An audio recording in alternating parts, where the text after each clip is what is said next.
We had the second annual Iron 22 match at Iron Element this past weekend. We had a good turnout of competitors, very good weather. Started out with about an hour's worth of fog that we couldn't shoot through. And we had a limited and unlimited class. Limited was $1,250 or less of your rifle and everything on it. And then unlimited was whatever you could bring. We had everything from a 100-year-old antique rifle all the way up to high-end voodoos and some really nice scopes. Targets were 100 and 150. Those were both 6-inch steel, and then 200, 300, 400, and then 500 or 12-inch steel. The wind conditions were dicey to say the least. Started out about 10 mile per hour, about 300 degrees, and then it worked itself, which would be off to your left shoulder, and it worked its way all the way to in our face at about 16 mile per hour gusts. And that proved very difficult for most of the competitors. In fact, no one or very few people were able to hit 400, and no one ultimately hit 500, including after the match when I allow people to just continue to shoot at the targets, since they don't always get an opportunity to do so. The idea behind the limited and unlimited was that the limited would give people the ability to shoot basically anything they could afford and be able to shoot at a match that goes out at distance. And then, of course, you have the unlimited, which can bring anything they want and be able to technically, hopefully, shoot well beyond 500 yards.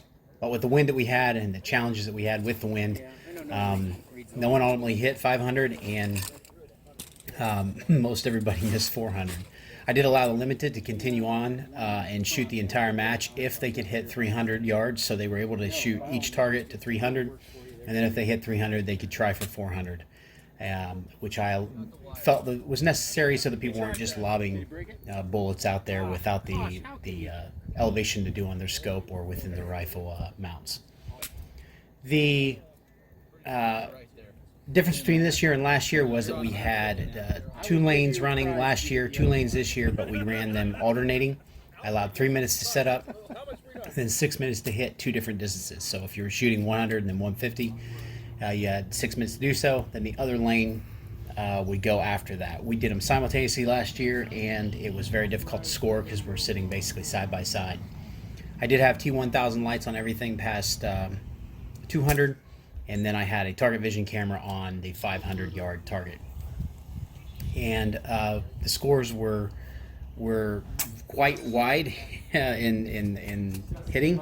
It was ultimately won by a local, somebody that trains quite a bit at the range, but the 22 ELR range is not set up, but he trains quite a bit. And I definitely want to reward Scott for what he did. Cutting Edge Bullets sponsored the match. They sponsored me in ELR as well. And the remaining awards we gave were ammunition, because ammunition is so scarce.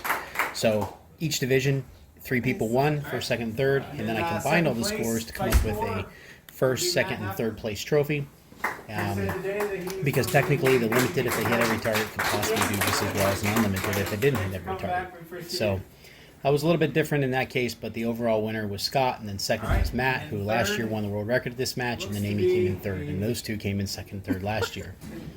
But at the end of the day, we had a great turnout, great weather, and we're looking forward to a lot of new shooters coming, and then hopefully we can continue to see more and more people get into the sport.